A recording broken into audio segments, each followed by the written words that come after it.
Narito ako sa garden ng mga duwende.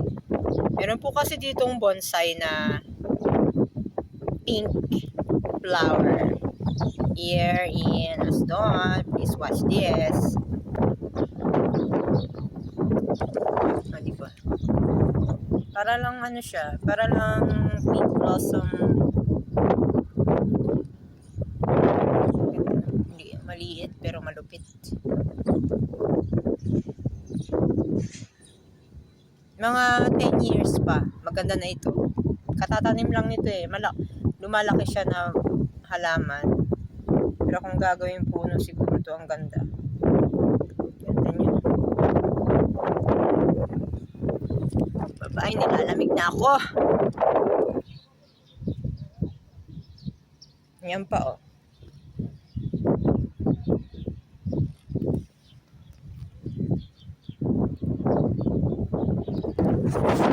May nakuha kasi akong bulaklak, kiwi ko. Sa kasal daw yun. Lagi ako nakakakuha ng ganyan. Ano kayong swerte ng itong bulaklak ko?